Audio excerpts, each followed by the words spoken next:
खबरों में बने रहने के लिए बेल आइकन दबाएं और फर्स्ट इंडिया न्यूज को सब्सक्राइब कीजिए। नमस्कार, मैं हूं श्वेता मिश्रा और आप देख रहे हैं बिग फाइट लाइव। पहले के फिल्मी सीन्स में आप अक्सर देखते होंगे कि जब कोई लड़का किसी लड़की को घूरता था या छेड़ता था तो वो कहती थी कि घर में माँ बहन नहीं है क्या, यानी कि अगर किसी की माँ बहन या पत्नी होगी तो वो उस पर बुरी नजर नहीं डालेगा।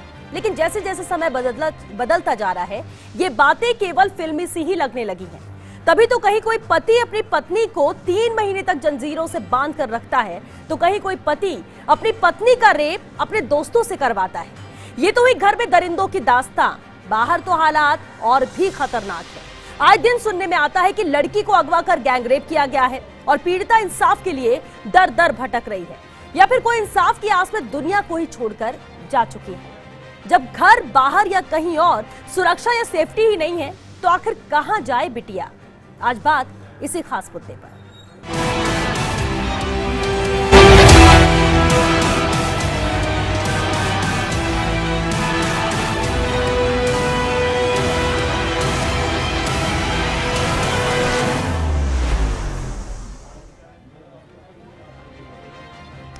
और चलिए इसी खास मुद्दे पर बात करने के लिए हमारे साथ मेहमान जुड़ चुके हैं। हमारे साथ पूर्व अध्यक्ष महिला आयोग की सुमन शर्मा जी जुड़ चुकी हैं। सुमन जी, आपसे शुरुआत करते हैं, बाकी और भी गेस्ट हमारे साथ जुड़ेंगे। लेकिन सुमन जी, देखिए, इस तरह के मुद्दे अक्सर आते हैं जब इस तरह की घटनाएं होती हैं, लेकिन हाल में इन घटनाओं का बढ़ना और सवाल कहीं ना कहीं परिवार पर ही खड़े हो जाते हैं। क्या वजह इन घटनाओं को लेकर आप मानती है, क्योंकि ज्यादातर मामलों में पति ही दोषी?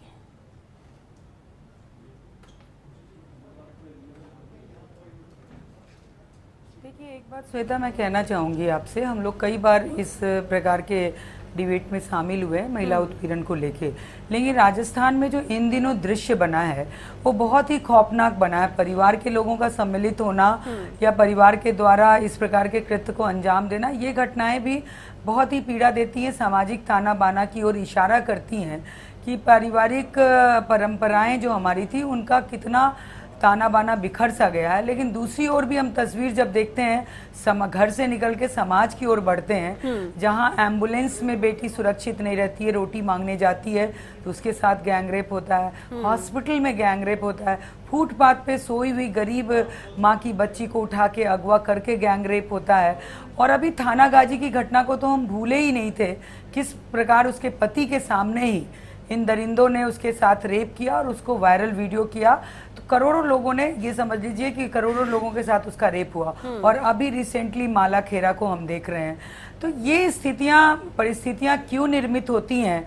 मैं ये कहूँगी कि भाई बहुत सारी घटनाएं बढ़ गई है, तो आपका ये सवाल होगा कि सदियों से चले आ रहे हैं। लेकिन श्वेता जी, मैं बहुत ही सादगी से ये कहना चाहूँगी कि जब प्रशासन लापरवाह होता है या शासन लापरवाह होता है तो अपराधियों का मनोबल बढ़ता है। इस प्रकार की घटना को बहुत ही लाइटली जब लिया जाता है सरकारों के द्वारा या जो अधिकारियों के द्वारा, तब इन प्रकार के जो मानसिक रोगी प्रकार के पुरुष होते हैं, जो अपराधी प्रवृत्ति को अंजाम देते हैं, उनका मनोबल बढ़ता है। और फिलहाल राजस्थान के आंकड़े जो बता रहे हैं, जो राजस्थान पुलिस के द्वारा ये अधिकृत आंकड़े हैं, वो हमें ये दिखाते हैं कि इन 30 माह में तो स्थिति इतनी भयानक हो गई। एक तरफ तो कोरोना है, लेकिन इन घटनाओं में कहीं कोई कटौती नहीं हुई। सुनवाई के नाम पे जो संस्थाएं बनी हुई थी, पुलिस स्टेशन होता है और सारी व्यवस्था होती है, वो क्या चल रही है आपके सामने है। बानगी तो तब है कि सरकार महिला आयोग जैसी संस्था को भी समाप्त करके, जो जहां थोड़ी बहुत उम्मीद होती थी कि यदि कोई घटना हुई तो उसकी इंक्वायरी होगी, जांच होगी और कार्रवाई होगी, उसको ही भंग करके रखा हुआ है। तो आप अंदाज लगा सकते हैं कि सरकार की संवेदनहीनता पराकाष्ठा पे है। कई बार मांग करने के बावजूद भी आयोग बंद पड़ा हुआ है, पुलिस थाने में एफआईआर। सुमन जी, बिल्कुल जो आपने जिक्र किया, कानून व्यवस्था को लेकर भी मामले लगातार बढ़ रहे हैं, लॉ एंड ऑर्डर डिस्टर्ब है कहीं ना कहीं। लोगों को सबसे बड़ी बात है कि किसी का डर या खौफ नहीं है, सख्ती के या फिर सजा का डर नहीं है, और शायद ये वजह है। लेकिन दूसरी तरफ एक दूसरा एंगल भी अगर इस पर बात करें सुमन जी, घर के ही लोग, किसी का पति अपने दोस्तों के सामने परोस देता है अपनी बीवी को सिर्फ इसलिए कि दहेज वो लेकर नहीं आई है, कहीं कोई अपने परिवार से ही आटा साटा प्रथा की वजह से परेशान है, लड़की सुसाइड कर लेती है। इन मामलों के पीछे वजह क्या है? क्या मानसिकता इतनी ज्यादा बुरी हो चुकी है? घर में भी आपके माँ बहन होती है, बेटियां होती हैं, लेकिन ऐसे ही लोग जो शक्ल से एकदम साधारण सिंपल दिखेंगे, लेकिन हरकत और दिमाग में इतना ज्यादा शैतान हावी हो जाता है कि इस तरह की हरकतों का अंजाम देते हैं। इसका क्या समाधान?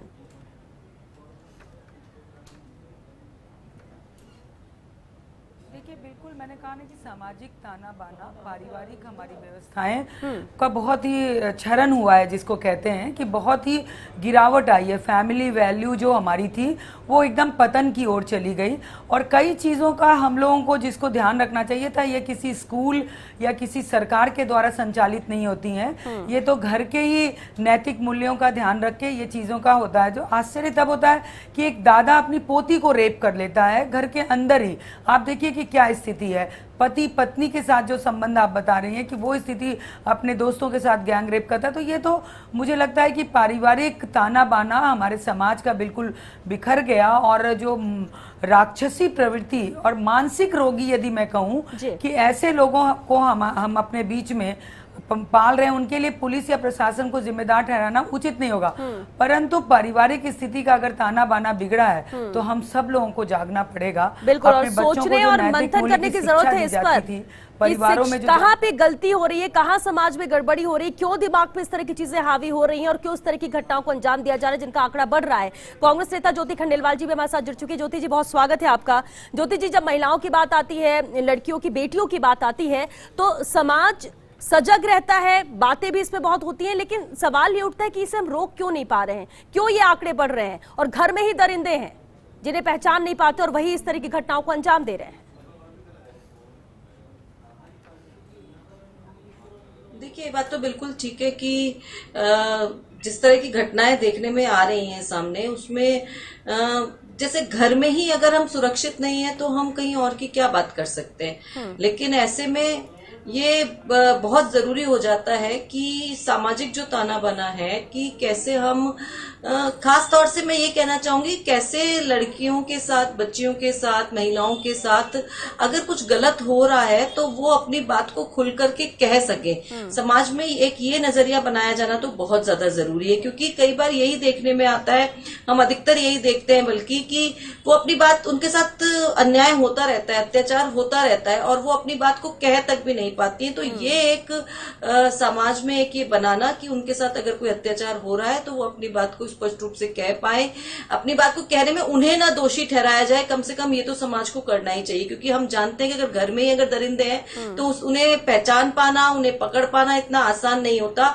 लेकिन अगर महिलाएं अगर अपनी बात को कह सके, बता सके, और समाज ऐसी घटना होने पे महिलाओं को दोषी न मान करके ये कोशिश करे कि कैसे उनका बहिष्कार किया जाए, कैसे सामाजिक रूप से, कानूनन तो उनको मिले ही मिले सजा, लेकिन समाज में भी वो बहिष्कृत हो, तब जाकर के शायद थोड़ी स्थितियां ठीक होने की संभावना बनती है। ज्योति जी, ठीक है, लेकिन दूसरी तरफ आप समाज की बात कर रहे हैं कि समझे, लेकिन कोई समझना ही नहीं चाहता है। आप बातें हर कोई करते हैं, लेकिन जब आप अपने पे आती है या घर परिवार पे बात आती है, लोग इस बात को समझना ही नहीं चाहते हैं।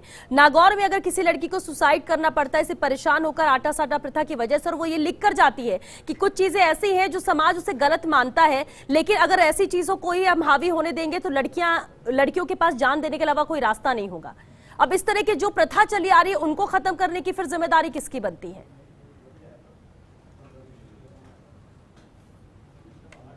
मैं ये नहीं कह रही हूँ कि सरकार की और प्रशासन की कोई जिम्मेदारी नहीं है। निश्चित रूप से सरकार और प्रशासन की बहुत बड़ी जिम्मेदारी है। खासतौर से जब ऐसी कुरीतियों की बात जब सामने आती है तो प्रशासन की नजरें, बहुत तीखी नजरें, बहुत तेज नजरें जो हैं वो ऐसी कुरीतियों पर रहनी चाहिए और उन्हें रोका जाना चाहिए। इस बात से तो खैर मना किया ही नहीं जा सकता कि सरकार और प्रशासन की कोई जिम्मेदारी नहीं है। बहुत बड़ी जिम्मेदारी है जिसे प्रशासन, देखिए मैं कहना चाहूंगी कि प्रशासन भी कौन है, हमारे ही समाज का एक आईना है। हमारे समाज में से निकले हुए लोग प्रशासन में बैठे हुए हैं, कोई बाहर से आए हुए लोग नहीं है। तो ऐसे में इसीलिए हम बार बार इस बात को कहते हैं कि समाज की मानसिकता को बदलना बहुत ज्यादा जरूरी है, क्योंकि वही समाज में से ही प्रशासन निकल करके आता है। अगर वहां पर भी अगर हम ऐसा देखने में आए, प्रशासन की भी ऐसी मानसिकता देखने में आए कि कोई महिला अपनी बात को लेकर के जा रही है और उसे उतनी तवज्जो नहीं मिल रही है, उसे सही नहीं माना जा रहा, तो ऐसे में तब हम देखते हैं कि बहुत ज्यादा मुश्किलें होती है। लेकिन मैं ये कहना चाहूंगी ऐसी बात नहीं है, लेकिन सरकार अपनी जिम्मेदारी से बखूबी वाकिफ भी है और वो महिलाओं के हित के लिए लगातार काम भी करना चाहती है। और काम करने के साथ साथ जब जहां कुछ भी ऐसी घटनाएं अगर सामने आई हैं तो प्रशासन ने उसे मुस्तैदी से किया भी है।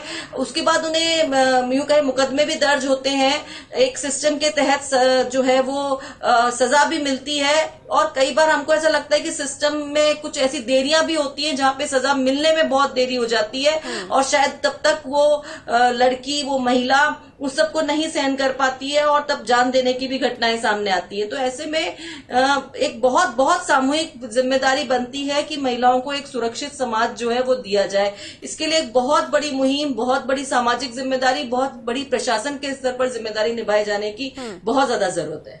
बिल्कुल ठीक कहा आपने कि जरूरत है और ये इस जिम्मेदारी को सबको समझना होगा, ना कि हम इसे पार्टियों में बांट सकते हैं, ना सरकार सत्ता पक्ष विपक्ष में बांट सकते हैं, ना महिला पुरुष में बांट सकते हैं। ये जिम्मेदारी सबकी बनती है और ये जिम्मेदारी घर से ही शुरू होती है। सुमन जी, एक दूसरी तरफ अगर देखा जाए, ठीक है कानून बनाया गया है, इसके बाद जब जिस तरह से रेप के मामले ज्यादा बढ़े या प्रताड़ना के मामले ज्यादा बढ़े, कानून बनाए जाते हैं, जल्द से जल्द कार्रवाई हो, जल्द से जल्द सजा हो सके, लेकिन इसके बावजूद भी डर इस बात को लेकर इन दरिंदों में नहीं रहता है और यही वजह कि किस तरह का डर खौफ नहीं है, मामले लगातार बढ़ते जा रहे हैं। क्या आपको लगता है कि कानून में और ज्यादा सख्ती करने की जरूरत है और इस तरह की घटनाएं ना हो उससे पहले ही कहीं ना कहीं सख्ती की जरूरत है, कि लोग करने से पहले कांपे, सोचें और डर रहे कि हमें सजा क्या हो सकती है?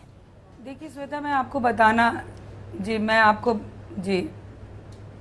आपको बताना चाहूँगी श्वेता जी कि जब नाबालिग बच्चियों के रेप का विषय इस देश में भयंकर तरीके से चल रहा था और उनके फांसी के प्रावधान की जब चर्चाएं चल रही थी और फांसी के प्रावधान के कानून को सख्त करने की कार्रवाई चल रही थी, तो बहुत सारे समाज के ही लोग थे जो इसका विरोध करते थे कि ह्यूमन राइट्स है, सबको जीने का अधिकार है, ऐसे कैसे फांसी पे हैंग कर देंगे, ये तालिबानी कानून हो जाएगा। तो समाज में इन प्रकार के लोग बाधाएं पैदा करते हैं, लेकिन फांसी के प्रावधान से ये फायदा जरूर हुआ कि अगर कोई नाबालिग बच्चे को फांसी मतलब रेप करता है तो उसकी रूह कांपती है। और अब सीधे इसका दूसरा जरूर दृश्य हम लोग के सामने आया कि रेप किया और मार भी दिया, उसके बाद बेटियां मरने लगी थोड़ा ज्यादा कि ना जीवित रहेंगी, ना वजूद रहेगा, ना गवाह रहेगा, तो हम लोग छूट जाएंगे। लेकिन निर्भया के बाद एक कोशिश हुई फांसी के प्रावधान की और सजा की, तो कुछ तस्वीरें बदली है। इसी प्रकार जैसे आपने आटा साटा की बात की, कितना दुखदाई है, राजस्थान कितना आगे बढ़ गया,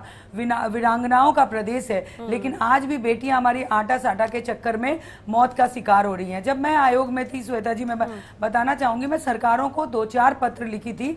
मैंने उनसे आग्रह किया था कि भाई इसके लिए कोई कानून नहीं है, जैसे भोपे वगैरह हैं, खाप पंचायत है, इनके लिए देश में कोई कानून नहीं है, तो कम से कम कुछ ऐसे कानून बनाए जाएं, ऐसे 3-4 जो आइडेंटिफाई हैं, जो समाज में कुरीतियों का काम करते हैं, इनको दंड का प्रावधान किया जाए ताकि इनमें डर हो। जब तक दंड का प्रावधान नहीं रहेगा तब तक ये आजाद घूमते रहेंगे, जाएंगे, बेल मिलेगा, आजाद हो जाएंगे, केस चलता रहेगा और महिलाओं का शोषण होता रहेगा।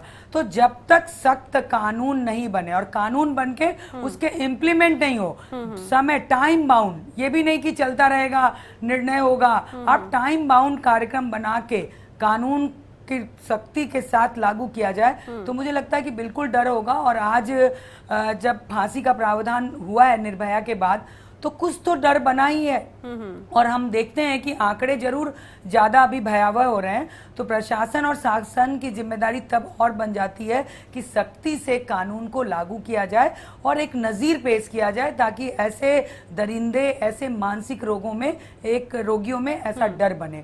इसलिए शासन और प्रशासन की बहुत बड़ी जिम्मेदारी हो जाती है। सामाजिक दायरा भी बढ़ाना पड़ेगा, आपने समाज की ओर भी इशारा किया था, बेटों को भी प्रशिक्षित करना पड़ेगा। जो लड़के टेकन ग्रांटेड लेते हैं कि हम लोग तो गुणी हैं, गुणवान है, बेटियों पे नजर माएं रखती हैं पर बेटों पे नहीं रखती, तो बेटों को भी शिक्षित करने की जरूरत, बेहद जरूरत है। बिल्कुल, सामाजिक कार्यकर्ता शालिनी पारिक जी भी हमारे साथ जुड़ चुकी है। शालिनी जी, बहुत स्वागत है आपका। शालिनी जी, एक तरफ तो हम नाबालिग बच्चियों की बात करते हैं जिनके साथ रेप की घटनाएं होती है, दूसरी तरफ अभी जो मामले सामने आ रहे हैं उसमें पति ही पत्नी का रेप करवाते हैं सिर्फ इस वजह से कि दहेज नहीं लेकर आए, प्रताड़ना और बहुत ज्यादा प्रताड़ित किया जाता है जिसका जिक्र भी नहीं किया जा सकता। दूसरी तरफ हम ये बात करते हैं कि इस तरह के दर्द को सिर्फ महिलाएं समझ सकती है और महिला ही महिला के इस दर्द को समझ सकती है, लेकिन उदयपुर में जिस तरह का मामला सामने आया, 14 साल की नाबालिग का रेप करवाया, वो भी एक महिला ने। समाज किस ओर जा रहा है, कैसे समाज में सुधार हो इसे लेकर? चलिए वापस शालिनी जी का रुख करेंगे, लेकिन यही सवाल ज्योति जी आपसे है। ये जो मामले सामने आ रहे हैं, महिलाएं भी इसमें शामिल होती हैं। उदयपुर का ही मामला अगर देख लें तो, और आपने बिल्कुल शुरुआत में जो कहा था ज्योति जी कि समाज को कैसे समाज सुधरेगा, मैं ये कहना चाहूंगी कि कि हम जब किसी आपराधिक प्रवृत्ति की बात करते हैं तो वो जेंडर बायस्ड होती ही नहीं है कि है ना, ये महिला है इसलिए ये अपराध नहीं कर सकती और ये पुरुष है इसलिए अपराध नहीं कर सकते। मैं तो श्वेता जी एक और यहाँ पे सुझाव देना चाहूंगी कि जब महिलाओं के इस तरह के मामलों में जब चर्चाएं होती हैं तब पुरुष प्रतिनिधि को भी उतना ही शामिल किया जाना चाहिए, क्योंकि एक्चुअली में देखिए जब बार बार ये बात आती है तब बहुत आसानी से कई बार ये भी कह दिया जाता है कि महिला ही महिला की दुश्मन है, वही साथ नहीं देती है इसलिए अत्याचार बढ़ रहे हैं, इस महिला अगर साथ देने लग जाए तो सब कुछ ठीक हो जाएगा। मैं मानती हूँ एक बहुत बड़ा फैक्टर है कि महिला को अगर दूसरी महिलाओं पे अगर अत्याचार होता हुआ दिख रहा है तो वो निश्चित रूप से उन्हें आगे आकर के उसके साथ देना चाहिए और कहीं भी अगर इसकी जानकारी हो तो उसके साथ खड़े होकर के उसकी संघर्ष की लड़ाई को लड़ना चाहिए। लेकिन हम पुरुषों की भूमिका को दरकिनार नहीं कर सकते। आज भी हम जानते हैं कि हमारा समाज पुरुष प्रधान समाज है। आपके घर में अगर कुछ गलत हो रहा है, अगर महिला द्वारा भी अगर गलत किया जा रहा है तो क्या पुरुष रोक नहीं सकते हैं? निश्चित रूप से रोक सकते हैं। तो ऐसे में शिक्षित करना, समाज के नैतिक मूल्यों को बढ़ाना, देना, वो पुरुषों को भी देना उतना ही जरूरी है जितना महिलाओं को सशक्त बनाना, उन्हें अपने पैरों पे खड़ा करना या अपने आप को शारीरिक रूप से मजबूत करना, ये इस तरीके से मजबूत करना। मैं खास तौर से दो बातों की जरूर ध्यान दिलाना चाहूंगी। पहला कि वो सक्षम हो, आर्थिक रूप से सक्षम हो तो अत्याचारों में कमी आ सकती है, और दूसरी तरफ हम देखते हैं कि वो शारीरिक रूप से भी ज्यादा मजबूत हो, अपने आप को इस काबिल बनाए कि वो किसी से भी संघर्ष की कहानी को लड़ सके, और साथ ही साथ मानसिक रूप से भी वो बहुत मजबूत हो, तभी वो इस तरह की संघर्ष की कहानी को आगे लेके जा सकती हैं और तभी हम कुछ बदलाव को महसूस कर सकते हैं। बिल्कुल, शालिनी पारिक जी एक बार फिर हमारे साथ जुड़ चुके हैं। शालिनी जी देखिए, सवाल जब इस तरह के मामलों का उठता है, मामले लगातार बढ़ते हैं, अत्याचार महिलाओं के साथ, छोटी छोटी बच्चियों के साथ हो रहा है, रेप जैसी घटनाओं को अंजाम दिया जा रहा है। हम बात तो करते हैं कि समाज किस ओर जा रहा है, लेकिन क्या जिनके ऊपर जिम्मेदारी समाज को सही दिशा में ले जाने की है, क्या वो जिम्मेदारी निभा रहे हैं? क्या सही रास्ता है किस तरह की घटनाओं को रोका जा सके? हम रोकने की बात कर रहे हैं, और रोकने पर इसलिए जोर दिया जा रहा है कि आप घटनाएं होंगी, उस लड़की की, उसकी जिंदगी बर्बाद होगी, इसके बाद दर दर भटकते रहेंगे, उस इंसाफ के लिए तरसती रहेगी और उसके बाद खुद जान दे देगी। वो क्यों ना इसे पहले ही रोका जाए, लेकिन वो कैसे? देखिए, सबसे इम्पोर्टेंट बात हमारे दोनों प्रवक्ता ने अभी भी समझाई थी, ये एक कलेक्टिव होना चाहिए। गवर्नमेंट, लॉ एंड सोसाइटी सबको मिलजुल कर काम करना पड़ेगा।